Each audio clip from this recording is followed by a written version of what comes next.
ನಮಸ್ಕಾರ. ಜ್ಞಾನ ಮತ್ತು ವಿಜ್ಞಾನದ ಸಂಗಮವೇ ಈ ನಿಮ್ಮ ಆಯುಷ್ಮಾನ್ ಭವ ಕಾರ್ಯಕ್ರಮ. ಒತ್ತಡದ ಈ ಬದುಕಿನಲ್ಲಿ ಆರೋಗ್ಯವಂತ ಕ್ರಿಯಾಶೀಲ ಜೀವನ ನಡೆಸೋದು ನಿಜಕ್ಕೂ ಸವಾಲು. ವಿವಿಧ ಆರೋಗ್ಯ ಸಮಸ್ಯೆಗಳ ಬಗ್ಗೆ, ಆರೋಗ್ಯ ರಕ್ಷಣೆಯ ಬಗ್ಗೆ ಕಾರ್ಯಕ್ರಮದಲ್ಲಿ ತಜ್ಞ ವೈದ್ಯರು ಸಲಹೆ ಸೂಚನೆಗಳನ್ನು ನೀಡುತ್ತಾರೆ. ನೀವು ನಿಮ್ಮ ಮನೆಯಲ್ಲಿಯೇ ಕುಳಿತು ನಿಮ್ಮ ಸಮಸ್ಯೆಗೆ ಪರಿಹಾರವನ್ನು ಕಂಡುಕೊಳ್ಳಬಹುದು. ಇದು ಏಷ್ಯಾನೆಟ್ ಸುವರ್ಣ ನ್ಯೂಸ್ನ ವಿಶೇಷ. ನಾನು ಅಮೃತ ವರ್ಷಿಣಿ. ಆಸ್ತಮಾ ಎಷ್ಟೋ ಜನರಲ್ಲಿ ಈ ಸಮಸ್ಯೆ ಇದೆ. ಯಾಕೆ ಆಸ್ತಮಾ ಸಮಸ್ಯೆ ಕಾಣಿಸ್ಕೊಳ್ಳುತ್ತೆ, ಯಾವಾಗ ಕಾಣಿಸ್ಕೊಳ್ಬಹುದು, ಇದರ ಸಿವಿಯಾರಿಟಿ ಎಷ್ಟಿರುತ್ತೆ, ಜೊತೆಗೆ ಇದನ್ನು ಡಯಾಗ್ನೋಸ್ ಮಾಡೋದು ಹೇಗೆ, ಸೈನ್ಸ್ ಅಂಡ್ ಸಿಂಪ್ಟಮ್ಸ್, ಟ್ರೀಟ್ಮೆಂಟ್ ಬಗ್ಗೆ ಇವತ್ತಿನ ಕಾರ್ಯಕ್ರಮದಲ್ಲಿ ತಿಳ್ಕೊಳ್ತಾ ಹೋಗೋಣ. ಇದನ್ನು ತಿಳಿಸಲಿಕ್ಕೆ ಕಾರ್ಯಕ್ರಮದಲ್ಲಿ ನಮ್ಮೊಟ್ಟಿಗೆ ವಾಸವಿ ಆಸ್ಪತ್ರೆ ಬೆಂಗಳೂರಿನಿಂದ consultant in internal medicine doctor Sangeetha ಅವರಿದ್ದಾರೆ. ಮೊದಲಿಗೆ ಅವರನ್ನ ಕಾರ್ಯಕ್ರಮಕ್ಕೆ ಸ್ವಾಗತಿಸಿಕೊಳ್ಳೋಣ. ಡಾಕ್ಟರ್ ನಮಸ್ತೆ, ಕಾರ್ಯಕ್ರಮಕ್ಕೆ ಸ್ವಾಗತ ತಮಗೆ. ಡಾಕ್ಟರ್, ಮೊದಲಿಗೆ ಈ ಆಸ್ತಮಾ ಅನ್ನೋದು ಏನು, ಅದ್ರ ಬಗ್ಗೆ ನೀವು ಎಕ್ಸ್ಪ್ಲೇನ್ ಮಾಡೋದಾದ್ರೆ? ಆಸ್ತಮಾ ಅನ್ನೋದು it's a chronic inflammatory lung condition. ನಾವು ಅದನ್ನು ಮನೆ ಮಾತಲ್ಲಿ ದಮ್ ಕಾಯಿಲೆ ಅಂತ ಕರಿತೀವಿ. ಇದರಲ್ಲಿ ಏನಾಗುತ್ತೆ ಅಂದರೆ ವಾಯುನಾಳಗಳಲ್ಲಿ ದಪ್ಪ ಆಗೋ ಚಾನ್ಸಸ್ ಇರುತ್ತೆ. ಅದು ಎಕ್ಸ್ಪೋಜರಿಂದ, ಎನ್ವಿರಾನ್ಮೆಂಟಲ್ ಎಕ್ಸ್ಪೋಜರಿಂದ ನಮ್ಮ ವಾಯುನಾಳಗಳು ದಪ್ಪ ಆಗಿ ಅದರ ವಿಡ್ತ್ ಅನ್ನೋದು ಕಮ್ಮಿ ಆಗುತ್ತೆ. ಈ ವಿಡ್ತ್ ಕಮ್ಮಿ ಆಗೋದ್ರಿಂದ ವಾಯು ಓಡಾಟ ಕಮ್ಮಿ ಆಗಿ, ಆಕ್ಸಿಜನ್ ಎಕ್ಸ್ಚೇಂಜ್ ಕಮ್ಮಿ ಆಗಿ ಮನುಷ್ಯರಿಗೆ ದಮ್ಮು ಅಂದರೆ ಉಸಿರು ಎಳ್ತಾ ಸ್ಟಾರ್ಟ್ ಆಗುತ್ತೆ. ಅದೇ ರೀತಿ ವೀಸಿಂಗ್ ಅಂತೀವಿ, ಗುಯಿ ಗುಯಿ ಶಬ್ದ ಕೇಳಿಸೋದು, ಚೆಸ್ಟ್ ಟೈಟ್ನೆಸ್ ಎಲ್ಲ ಶುರುವಾಗುತ್ತೆ. ಇದು ಚಿಕ್ಕ ಮಕ್ಕಳಿಂದ ಹಿಡಿದು ದೊಡ್ಡವ್ರ ಎಲ್ಲ ಏಜ್ ಗ್ರೂಪಲ್ಲಿ ನಾವು ನೋಡ್ತಾ ಇರೋದು. ಇದು ಮೇಯ್ನ್ ಆಗಿ ಪೊಲ್ಯೂಷನಿಂದ ಟ್ರಿಗರ್ ಆಗುತ್ತೆ. ವೇರಿಯಸ್ ಕಾಸಸ್ಸಿಂದನೂ ಟ್ರಿಗರ್ ಆಗುತ್ತೆ. ಮೇಯ್ನ್ ಆಗಿ rise in pollution is leading to increase in cases of asthma. Okay. So doctor, ಈಗ ಆಸ್ತಮಾ ಅಂತಿದ್ದಾಗ ಇದರ ಸೈನ್ಸ್ ಅಂಡ್ ಸಿಂಪ್ಟಮ್ಸ್ ಏನಿರುತ್ತೆ ಡಾಕ್ಟರ್? ಇದರಲ್ಲಿ ಮೇಯ್ನ್ ಆಗಿ ಪೇಷಂಟ್ಸ್ ನಮಗೆ ಬಂದಾಗ ಸ್ಟಾರ್ಟಿಂಗ್ ಸ್ಟೇಜಲ್ಲಿ ಅವ್ರಿಗೆ ಗೊತ್ತಿರೋದಿಲ್ಲ. ಕ್ರಾನಿಕ್ ಕಾಫ್ ಅಂತಾನು ಪ್ರೆಸೆಂಟ್ ಮಾಡ್ಬೋದು. ನೈಟ್ ಟೈಮ್ಸ್ ಕಾಫ್ ಅಂತ ಹೇಳ್ತಾರೆ. ನೈಟ್ ಟೈಮ್ ತುಂಬ ಕೆಮ್ಮಿರುತ್ತೆ, ಹಗಲಾಗ್ತಾ ಇದೆ ಪರವಾಗಿಲ್ಲ, ಬಟ್ ಈವ್ನಿಂಗ್ ಮತ್ತೆ ಕೆಮ್ಮು ಜಾಸ್ತಿ ಆಗುತ್ತೆ.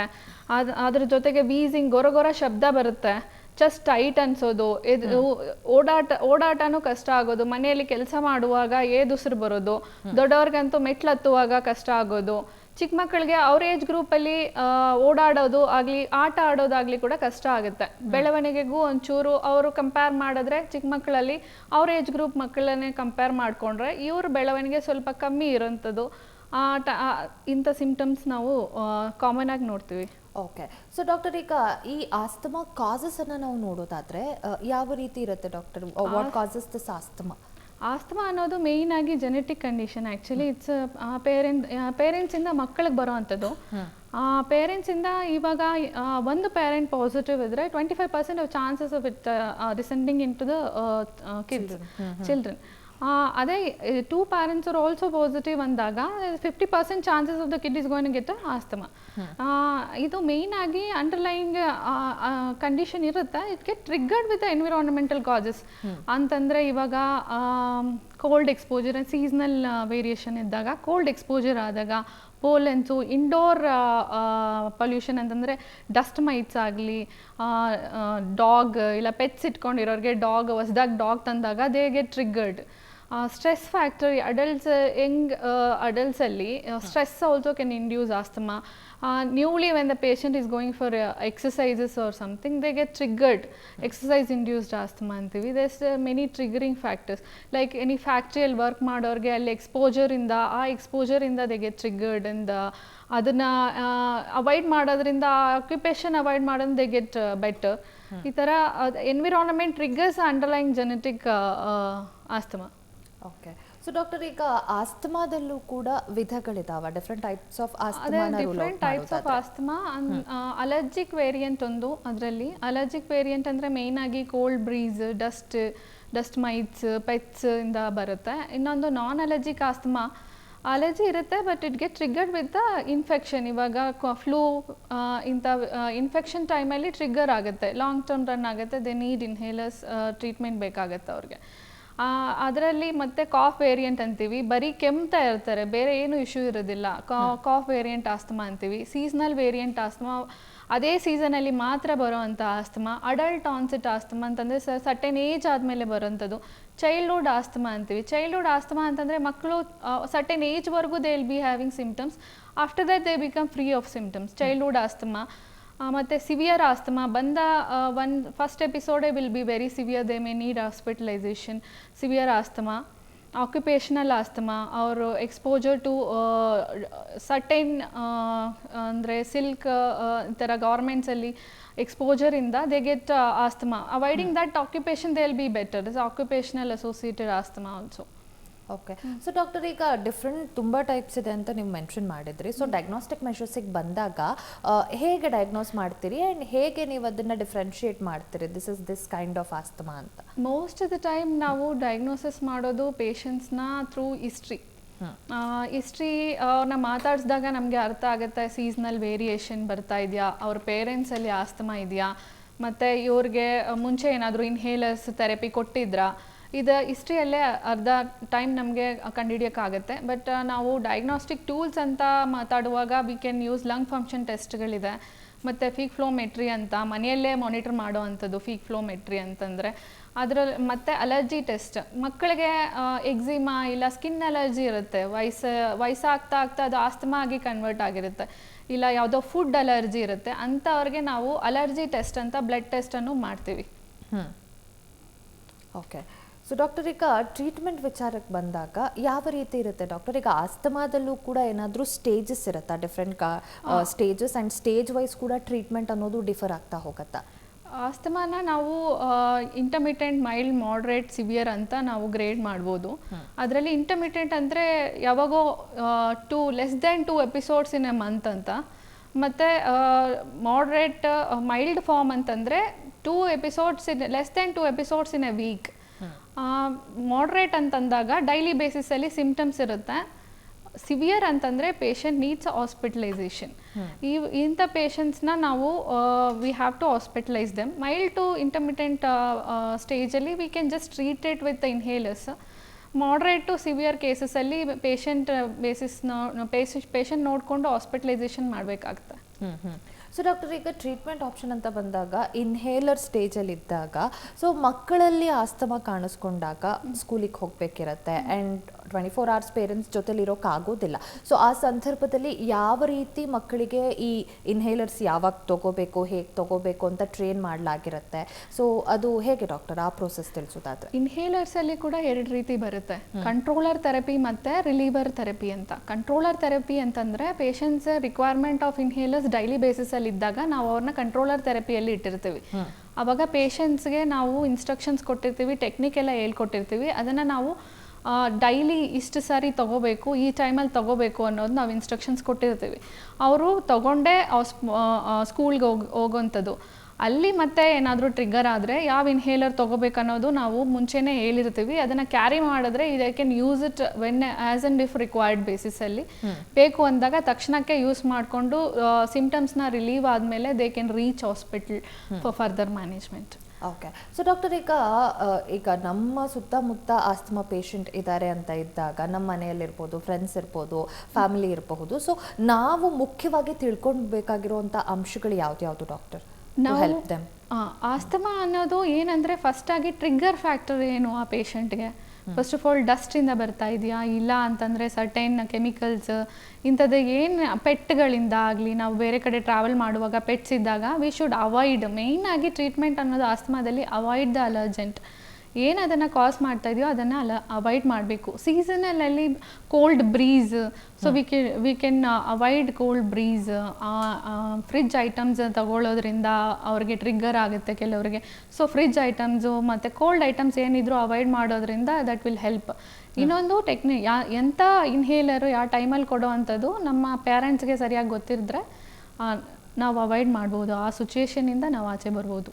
ಓಕೆ. ಸೊ ಡಾಕ್ಟರ್, ನೀವು ಇಲ್ಲಿ ಆವಾಗಲೇ ಟೈಪ್ಸ್ ಆಫ್ ಆಸ್ತಮಾ ಮೆನ್ಷನ್ ಮಾಡ್ತಾ ಇರಬೇಕಾದ್ರೆ ಯಾವ್ಯಾವ ಏಜಲ್ಲಿ ಬೇಕಾದರೂ ಆಸ್ತಮಾ ಆಗಬಹುದು ಅಂತ ಹೇಳಿದರೆ, so what will be the beginning stage? ಅಂದರೆ ಯಾವ ಒಂದು ಪರ್ಟಿಕ್ಯುಲರ್ ಏಜಲ್ಲಿ ಆಸ್ತಮಾ ಆಗಬಹುದು? ಹುಟ್ಟುತ್ತಾನೆ ಮಕ್ಕಳಲ್ಲೂ ಕೂಡ ಸಮಸ್ಯೆ ಕಾಣಿಸ್ಕೊಳ್ಳುತ್ತೆ? ಮಕ್ಕಳಿಂದ ಹಿಡಿದು ಸರ್ಟೇನ್ ಏಜ್ ಅಂತಂದರೆ ಓಲ್ಡ್ ಏಜ್ವರೆಗೂ ಬರ್ಬೋದು. ನಾವು ಓಲ್ಡ್ ಏಜ್ ಆಸ್ತಮಾ ಅಂತಲೂ ಒಂದು ಎಂಟಿಟಿ ಇದೆ, ಅದರಲ್ಲಿ 50+ ಅಂತ ಆದಮೇಲೆನೂ ಆಸ್ತಮಾ ಕಾಣಿಸ್ಕೊಳ್ಳೋ ಚಾನ್ಸಸ್ ಇರುತ್ತೆ. ಸೊ ಡಾಕ್ಟರ್, ಈಗ ಜೆನೆಟಿಕಲಿ ಪಾಸ್ ಆನ್ ಆಗೋ ಚಾನ್ಸಸ್ ಹೆಚ್ಚಿದೆ ಅಂತಿದ್ದಾಗ ಇದಕ್ಕೆ ಅಂತಲೇ ಏನಾದರೂ ಟೆಸ್ಟ್ಗಳಿದೆಯಾ doctor, to find out whether asthma ಸಮಸ್ಯೆಯಿಂದ ಬಳಲ್ತಿರಬಹುದು ಫ್ಯಾಮಿಲಿಯಲ್ಲಿ? ಆ ರೀತಿ ಸ್ಕ್ರೀನಿಂಗ್ ಪ್ರೋಸೆಸ್ ಏನಾದರೂ ಇರುತ್ತಾ? ಈಗ ಸದ್ಯಕ್ಕೆ ಅಂಥದ್ದೇನಿಲ್ಲ. ಸ್ಕ್ರೀನಿಂಗ್ ಟೆಸ್ಟ್ಗಳು ಯಾವುದೂ ಇಲ್ಲ. Mainly asthma is history basis diagnosed based. ನಮ್ಮ ಸಿಂಪ್ಟಮ್ಯಾಟಿಕ್ ಅಂತ ಬಂದಾಗ ನಾವು ಅದನ್ನು ಮತ್ತೆ ಟೆಸ್ಟ್ ಮಾಡಿ ನೋಡ್ಬೋದು. ಮೇಯ್ನಾಗಿ ಅಲರ್ಜಿನೇ ಟೆಸ್ಟ್ ಮಾಡ್ಬೋದು. ಅಂತಂದರೆ ಸ್ಕಿನ್ ಅಲರ್ಜಿ, ಫುಡ್ ಅಲರ್ಜಿ ಅಂಥದ್ದೇನಾದರೂ ಫ್ಯಾಮಿಲಿಯಲ್ಲಿ ಇದ್ದಾಗ ಪೇಷಂಟ್ಸ್ಗೆ ನಾವು ಚೆಕ್ ಮಾಡಿ ನೋಡ್ಕೋಬಹುದು ಮುಂಚೆನೆ.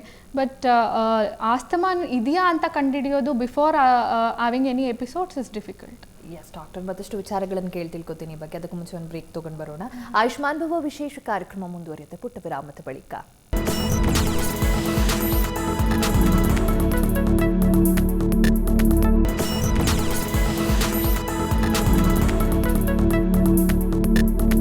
ವಿರಾಮದ ಬಳಿಕ ಆಯುಷ್ಮಾನ್ ಭವ ಕಾರ್ಯಕ್ರಮಕ್ಕೆ ಮತ್ತೊಮ್ಮೆ ಸ್ವಾಗತ. ಎಸ್ ಡಾಕ್ಟರ್, ಸೊ ಡಾಕ್ಟರ್, ಈಗ ಟ್ರೀಟ್ಮೆಂಟ್ ಅಂತ ಬಂದಾಗ ನೀವು ಹೇಳಿದ್ರಿ ಮೈಲ್ಡ್, ಮಾಡ್ರೇಟ್, ಸಿವಿಯಾರಿಟಿ ನೋಡಿಕೊಂಡು ಟ್ರೀಟ್ಮೆಂಟ್ ಡಿಫರ್ ಆಗುತ್ತೆ ಅಂತ. ಸೊ ಟ್ರೀಟ್ಮೆಂಟ್ ಬಗ್ಗೆ ಮತ್ತಷ್ಟು ಡೀಟೇಲ್ಸನ್ನು ನೀವು ನೀಡೋದಾದರೆ ಡಾಕ್ಟರ್, ಹೇಗೆ ಪ್ರತಿಯೊಂದು ಸ್ಟೇಜಿಗೂ ಕೂಡ ಟ್ರೀಟ್ಮೆಂಟ್ ಶುರುವಾಗತ್ತೆ ಏನು ಅಂತಂದರೆ, ನಾನು ಫಸ್ಟ್ ಹೇಳ್ದಂಗೆ ಕಂಟ್ರೋಲ್ ಥೆರಪಿ, ರಿಲೀವರ್ ಥೆರಪಿ ಅಂತ. ಮೈಲ್ಡ್ ಮಾಡ್ರೇಟ್ ಕೇಸಸಲ್ಲಿ ಇದು, ಇಂಟರ್ಮಿಟೆಂಟ್ ಮೈಲ್ಡ್ ಮಾಡ್ರೇಟ್ ಕೇಸಸಲ್ಲಿ ಇದು ಹೆಲ್ಪ್ ಆಗುತ್ತೆ. ಅಂತಂದರೆ ಕಂಟ್ರೋಲ್ ಥೆರಪಿ ಡೈಲಿ ಬೇಸಿಸಲ್ಲಿ ತೊಗೊಳ್ಳೋ ಅಂಥದ್ದು, ಯಾವ ಟೈಮಲ್ಲಿ ತೊಗೋಬೇಕು ಅನ್ನೋದು ನಾವು ಸೆಟ್ ಮಾಡಿ ಕೊಟ್ಟಿರ್ತೀವಿ. ಆ ಥರ ಯೂಸ್ ಮಾಡಿಕೊಂಡ್ರೆ ಸಾಕು. They will be free of symptoms and they lead a normal life. But moderate to severe cases ಏನಾಗುತ್ತೆ ಅಂತಂದರೆ, ಅವ್ರಿಗೆ ಈ ಥೆರಪಿ ಅಡ್ಜಸ್ಟ್ ಆಗಿಲ್ಲ ಅಂದಾಗ ಕೆಲವು ನಾವು ಓರಲ್ ಆ್ಯಂಟಿ ಅಲರ್ಜಿಕ್ ಮೆಡಿಕೇಷನ್ಸ್ ಕೊಡಬೇಕಾಗತ್ತೆ. ಸ್ವಲ್ಪ ಓರಲ್ ಸ್ಟೀರಾಯ್ಡ್ಸ್ ಮೇಲೂ ಹಾಕಬೇಕಾಗತ್ತೆ. ಇವ್ರಿಗೆ ಹಾಸ್ಪಿಟಲೈಸೇಷನ್, ಮೇಯ್ನಾಗಿ ಹಾಸ್ಪಿಟಲೈಸ್ ಆಗೋ ಚಾನ್ಸಸ್ ಇವ್ರು ಜಾಸ್ತಿ ಇರ್ತದೆ. So they have to look in to symptomatic ಬೇಸಿಸಲ್ಲಿ ನೋಡಬೇಕಂತಂದರೆ, ಡೈಲಿ ಆ್ಯಕ್ಟಿವಿಟೀಸಲ್ಲಿ ಏನಾದರೂ ಚೇಂಜಸ್, ಓಡಾಡೋಕ್ಕೂ ಕಷ್ಟ ಆಗ್ತಾಯಿದೆ, ಕಂಟಿನ್ಯೂಸ್ ಕೆಮ್ಮು ಬರ್ತಾ ಇದೆ, ಉಸಿರು ತುಂಬ ಕಟ್ತಾ ಇದೆ, ಮನೆಯಲ್ಲಿ ಡೈಲಿ ಆ್ಯಕ್ಟಿವಿಟೀಸ್ ಮಾಡೋಕ್ಕಾಗ್ತಾ ಇಲ್ಲ ಅಂದಾಗ they have to reach out to hospital for further care. ಮೇಯ್ನಾಗಿ ಆಸ್ತಮಾದಲ್ಲಿ ಏನಾಗುತ್ತೆ ಅಂತಂದರೆ, ಟ್ರಿಗ್ಗರ್ ಆಗೋಕ್ಕಿಂತ ಮುಂಚೆ ನಾವು ಇನ್ನೊಂದು ವಿಷಯನ ಮಾತಾಡಬೇಕಂದ್ರೆ, ಅವಾಯ್ಡ್ ಅಲರ್ಜೆಂಟ್, ಅವಾಯ್ಡ್ ಇನ್ಫೆಕ್ಷನ್. ಆ್ಯಂಡ್ ಇದಕ್ಕೆ ಇವಾಗ ಇನ್ನೊಂದು ಅಂತಂದರೆ, ಸೀಸ್ನಲ್ ವೇರಿಯೇಷನ್ ಇರೋರಿಗೆ ವ್ಯಾಕ್ಸಿನೇಷನ್ ಅಂಥದ್ದು ಬಂದಿದೆ. ನಾವು ವ್ಯಾಕ್ಸಿನೇಷನ್ ತಗೊಳ್ಳೋದ್ರಿಂದ ಸಿವಿಯಾರಿಟಿ ಆಫ್ ಆಸ್ತಮಾನ ಪ್ರಿವೆಂಟ್ ಮಾಡ್ಬೋದು, ಮತ್ತು ನಾವು ರಿಕರೆಂಟ್ ಎಪಿಸೋಡ್ಸ್ನ ಕಂಟ್ರೋಲ್ ಮಾಡ್ಬೋದು. ಮತ್ತು ಇನ್ನೊಂದು ಒಬಿಸಿಟಿ. ರೀಸೆಂಟ್ ಟೈಮ್ಸಲ್ಲಿ obesity is on going problem. Obesity can increase asthma attacks and severity of asthma. So avoiding obesity, like lifestyle modifications, healthy eating, avoiding allergic food, outside fast ಫುಡ್ನ control ಮಾಡಿ, ಸ್ವಲ್ಪ exercises ಮತ್ತು healthy ಈಟಿಂಗಿಂದ ನಾವು number of episodes of ಅಟ್ಯಾಕ್ನ avoid ಮಾಡ್ಬೋದು. So doctor, ಈಗ asthma ಪೇಷಂಟ್ಸಿಗೂ ಕೂಡ ಸರ್ಜರಿ ಏನಾದರೂ ರಿಕ್ವೈರ್ಡ್ ಇರುತ್ತಾ? ಆ್ಯಂಡ್ ಆಸ್ತಮಾ ಪೇಷಂಟ್ಸಲ್ಲೂ ಎಮರ್ಜೆನ್ಸೀಸ್ ಅಂತ ಏನಾದರೂ ನಾವು ಕಾಣಬಹುದಾ? ಸರ್ಜಿಕಲ್ ಇಂಟರ್ವೆನ್ಷನ್ ಇದರಲ್ಲೇನು ಬರೋದಿಲ್ಲ. ಎಮರ್ಜೆನ್ಸಿ ವಾರ್ನಿಂಗ್ ಸೈನ್ಸ್ ಅಂತ ಹೇಳ್ತೀವಿ. ಏನಂದರೆ, ಪೇಷಂಟ್ಸ್ ಸಡನ್ನಾಗಿ ಯಾವುದೋ ಅಲರ್ಜೆನ್ಗೆ ಎಕ್ಸ್ಪೋಜರ್ ಆದಾಗ ಇಮಿಡಿಯೇಟ್ಲಿ ಪೇಷಂಟ್ಗೆ ಬ್ರೆತ್ಲೆಸ್ಸಸ್ ಆಗುತ್ತೆ.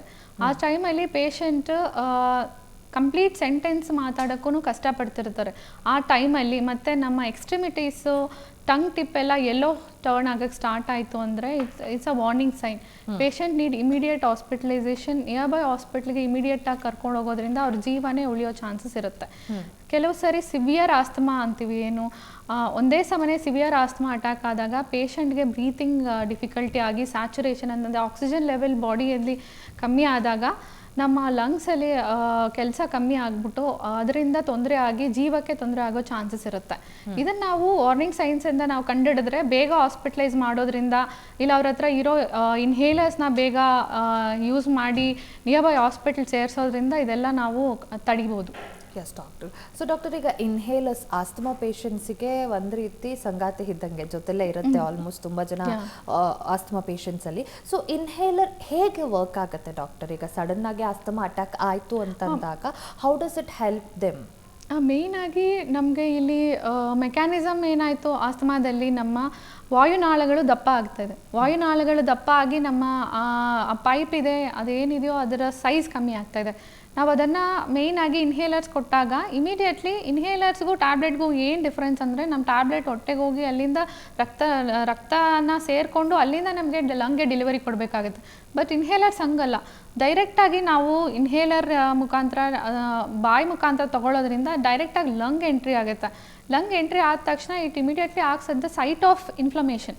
ಅಲ್ಲಿ ಅದೇ ಜಾಗದಲ್ಲಿ ಕೂತ್ಕೊಂಡು ಏನಿದೆಯೋ ದಪ್ಪ ಆಗಿ ಇರುತ್ತಲ್ಲ ವಾಯುನಾಳಗಳು, ಅದರ ಮೇಲೇ ಆ್ಯಕ್ಷನ್ ಮಾಡೋದ್ರಿಂದ ಅದು ಅಗಲ ಆಗುತ್ತೆ, ಆ ವಿಡ್ತ್ ಅನ್ನೋದು ಜಾಸ್ತಿ ಆಗುತ್ತೆ, ಮತ್ತು ಉಸಿರು ತಗೊಳ್ಳೋದು ಬಿಡೋದು ಇಂಪ್ರೂವ್ ಆಗುತ್ತೆ, ಆ್ಯಂಡ್ ಆಕ್ಸಿಜನ್ ಎಕ್ಸ್ಚೇಂಜ್ ಆಗಿ ಪೇಷಂಟ್ ಇಮಿಡಿಯೇಟ್ ರಿಲೀಫ್ ಸಿಗುತ್ತೆ. That is a best role of inhalers compared to tablets.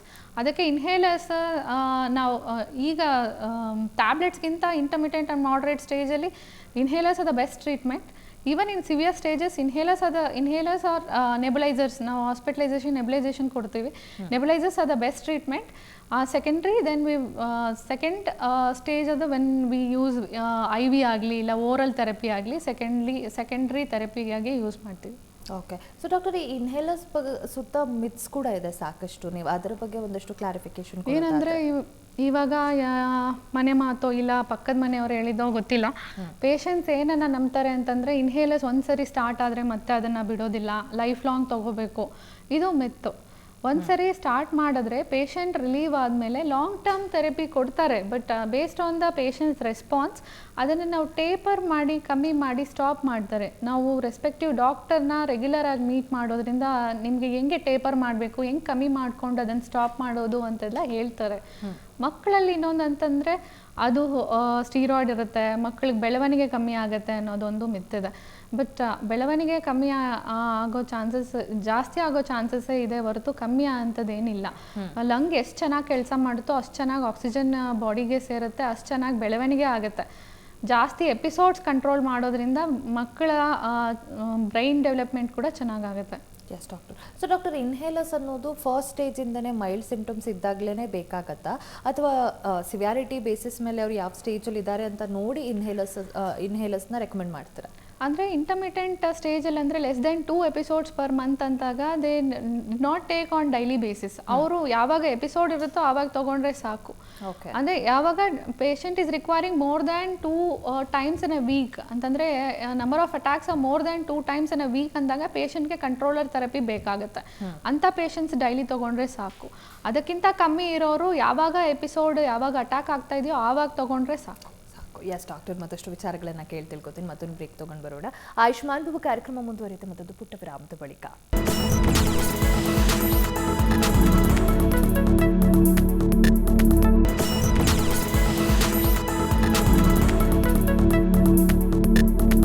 ವಿರಾಮದ ಬಳಿಕ ಆಯುಷ್ಮಾನ್ ಭವ ಕಾರ್ಯಕ್ರಮಕ್ಕೆ ಮತ್ತೊಮ್ಮೆ ಸ್ವಾಗತ.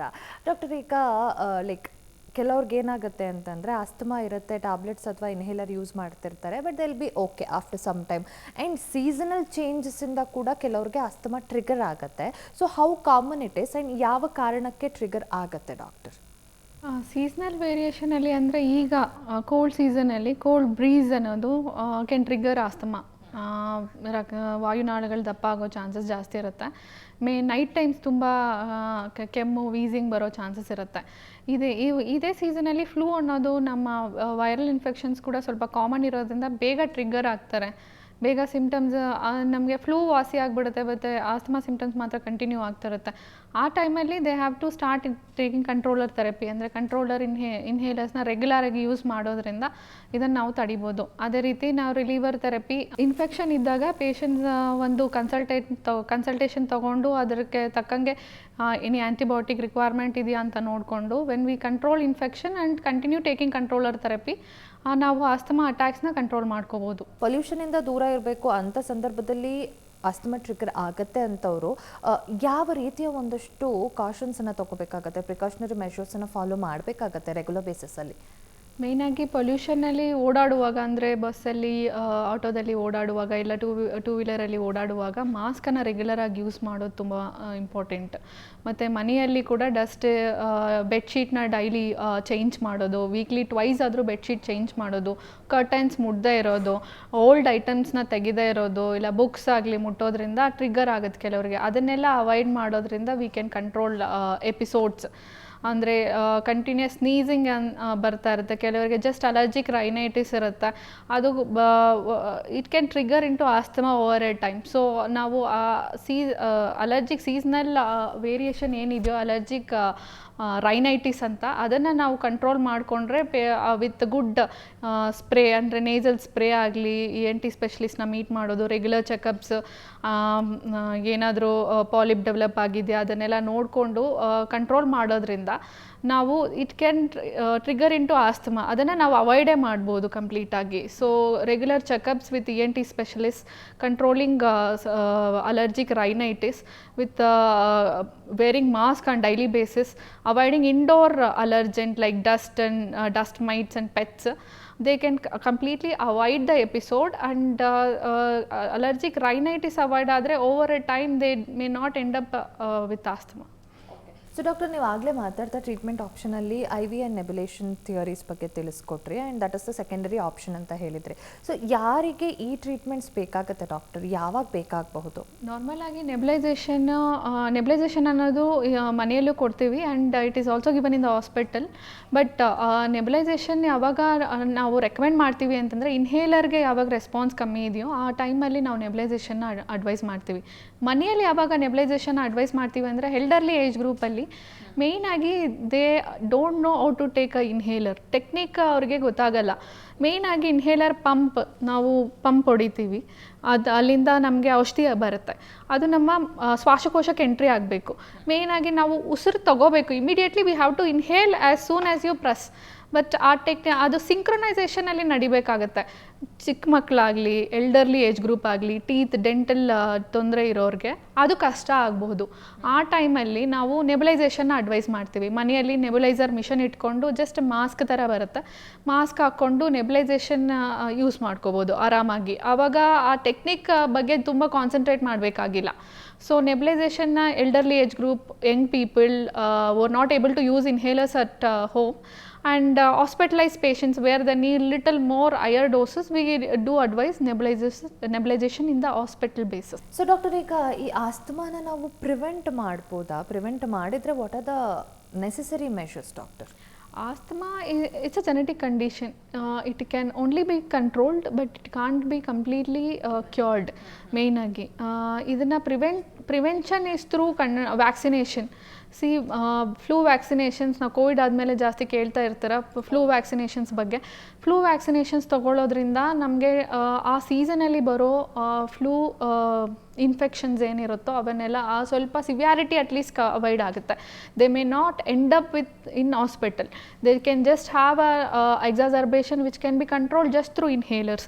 ಸೊ ವ್ಯಾಕ್ಸಿನೈಸೇಷನ್ ಮಾಡಿಸ್ಕೊಳ್ಳೋದು, ಅವಾಯ್ಡಿಂಗ್ ಕೋಲ್ಡ್ ಸೀಸನಲ್ಲಿ ಸ್ವಲ್ಪ ಮಾಸ್ಕ್ ರೆಗ್ಯುಲರ್ ಆಗಿ ಯೂಸ್ ಮಾಡ್ಬೋದು, ಮತ್ತು sweaters, keeping themselves warm, that is very important. And avoiding fridge items.